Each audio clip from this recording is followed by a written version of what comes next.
by 2019, close to 90% of children who were formerly in residential care institutions had been placed in family-based care. So the decision was now to make sure that every child in Rwanda, right, and leaving no child behind when it comes to family-based alternative care. So that's how the decision to place children with disabilities in family-based care came about. Umwana ufite ubumuga ni umwana nkundi, ni umwana ubereye kuba mu muryango, ni umwana ibyiza mu byo nabonye muri iyi gahunda, ibyinshi nabibonye mu gihe twamaranye n'abo bana, ibyiza byinshi nabibonye umwana ageze mu muryango. Kuko ushobora kuba nk'urugero, hari nk'umwana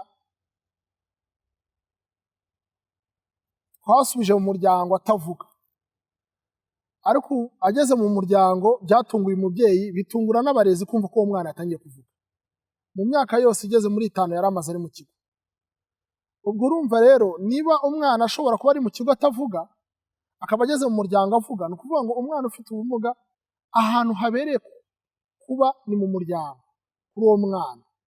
Child with disabilities can also live in the family. Also a family who have a child with disabilities, it is not a punishment from God. It is a child like others, and the community have become more supportive to those families. And even the local authorities have changed their mindset. Some of them was thinking that it was very difficult. They will cost, they will need much support. But now they saw it is our reason that we learn that it is possible these children can live and enjoy their family life.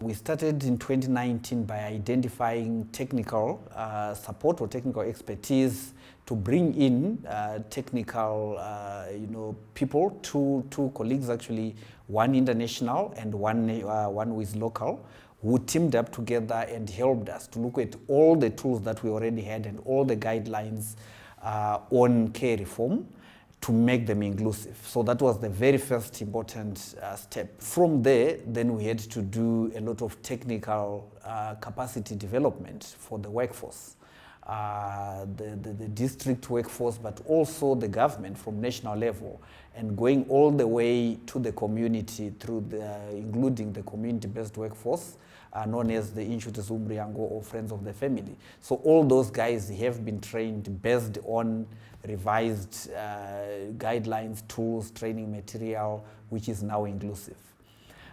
From there, we then had to do a pilot in 2 districts to make sure that we are able to move children from institutions to the community using these new tools. We then also made sure that we provided, through working with one of the civil society partners, a community-based support package that also looks at making services available at community level and supporting families and communities to be able to respond to this sort of different approach in placement of children with disabilities.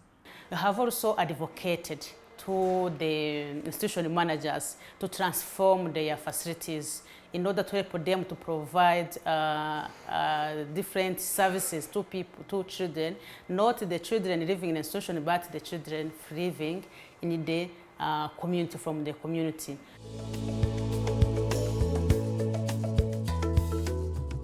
Twamara gushaka umuryango tubonye tukaganira nawo, kuganira biba bigamije kubereka ikituzanye ko gahunda ari kugira ngo abana bari mu bigo bagomba kurererwa mu muryango, tukumva ibitekerezo by'umuryango. Ibyo rero tubikora tunyuze muri step twakwita nka child family preparation, aho dutegura umuryango tukawugaragariza ibyiza byo ku mwana aba mu muryango, hanyuma tukumva n'umuryango uburyo waba witeguye gahunda yo kwakira umwana. Hanyuma iyo tumaze gutegura umuryango n'umuryango witeguye uvuga uti twiteguye kwakira umwana, dukora icyo bita family assessment, aribwo tureba ese umuryango witeguye ute, ese n'ibiki bibura, ese n'ibiki dusabwa kugira ngo umwana agere mu muryango, tugendeye kuri basic needs z'umwana. ndetse tunagendeye no ku ruhare rw'umuryango uburyo witeguye kwakira uwo mwana. Ibyo tumaze kubirebera rimwe rero, iyo hari ibitegurwa kugira ngo umwana mbere yo kujya mu muryango abihabwe, iyo twita reintegration package, hari ubufasha dushobora kugenera umuryango bitewe n'ibyo twasanze bikenewe, hanyuma ubwo bufasha bugahabwa umuryango. Icyo gihe rero iyo turangije umwana yageze mu muryango, hari gahunda ikurikiraho yo kuzajya dusura umwana kugira ngo turebe imibereho ye mu muryango. I think what has worked well, I would start by saying the role of the government, right? Government ownership. That's one of the biggest, I think, pluses for this program, but more specifically for Rwanda as a country. There is strong government leadership. These issues are not something that we are taking to government. These are issues already on the agenda of the government. So it's much easier. It was an easy entry point for us. We also have a very good sort of a culture of care for children in Rwanda, which has also made the overall care reform a big success, right? Religious leaders, you have local leaders, but you also do have, you know, the Malaika Mlinzi, who are the foster carers. So parents, communities are willing to take in children, including those who are not theirs, including children with disabilities. And it was a very easy entry point for us to capitalize on that and utilize the sort of culture of care to then be able to, you know, support reintegration of children with disabilities. Every child is unique and he or she has a different disabilities. They may have the same disabilities, but it cannot affect them in the same way. That was very challenging because it was like new for us. Icya mbere cyo nuko ugiye kubijyamo nuvuga ngo ikintu cya mbere gikenewe no kumenya serivisi abo bana bafite ubumuga bakeneye. Umuntu akabyitondamo akavuga ati umwana ufite ubumuga akeneye serivisi runaka, akamenya niba umuryango agomba kumujyanamo izo serivisi zihari. Ni naho hantu haba hari n'ikibazo gikomeye cyane, kuko hari aho ushobora kumujyana mu muryango ugasanga azakenera ya imiti wenda adashobora kubona hafi aho, bizamusaba urugendo rurerure kugira ngo ategageyo ajye kuyishaka. Ni ukuvuga ngo ikintu cya mbere ni ukuvuga ngo umwana, umuntu wese ubitekereje, ikintu cya mbere kwanza gutekereza kuri serivisi abafite ubumuga bakenera muri community, akamenya ko zihari.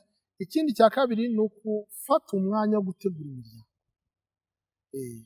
kuko imiryango y'abana bafite ubumuga ni imiryango navuga ibana n'ihungabana rikomeye bitewe n'uburyo babyaye abo bana, kurikije ibyo tuganira n'ababyeyi, bitewe n'imibereho umubyeyi yagize nyuma yo kubyara uwo mwana. Ugasanga aho hantu icyo gikomera ababyeyi babana nacyo. Urumva rero muri ya step yo gutegura umuryango bisaba yuko hakenera imbaraga zirenze iz'umuntu yaba atekereza yaba afite. Rimwe na rimwe umuntu, reka mbivuge, rimwe na rimwe biba binakeneye yuko witabaza n'impuguke mu buzima bwo mu mutwe, mu mitekerereze, kugira ngo bagufashe gutegura wa muryango. Kuko niba umubyeyi utangiye kumutegura agatangira kukubwira uburyo yababaye atwite uwo mwana, ukabona agize agahinda, ararize, ukabona agize ikintu kimeze nk'ihungabana, kugira ngo umubyeyi azamugeze kuri rwa rwego kumubwira ngo noneho tugeze ku gihe cyo kumva ko umwana ugomba kumwakira mu muryango, bisaba imbaraga zidasanzwe. You have to make sure that, you know, at least the services that they seek in those institutions are available right in the community, and that's not an easy undertaking. It's not something you need to do as a project. It has to be plugged into the national system. So when you look at health services, for instance, usually those children require specialized health support, which is not readily available in most cases in local clinics and so forth. So you have to work with government, with the health sector, to make sure that inclusive services are available. The same with education, the same with social protection, water and sanitation. Then you also have to look at the workforce. Yes, we train the primary workforce on child protection, but disability is not only about child protection. It involves a wider workforce in all different sectors, and they all need to have some kind of training and capacity to be able to support the reintegration process.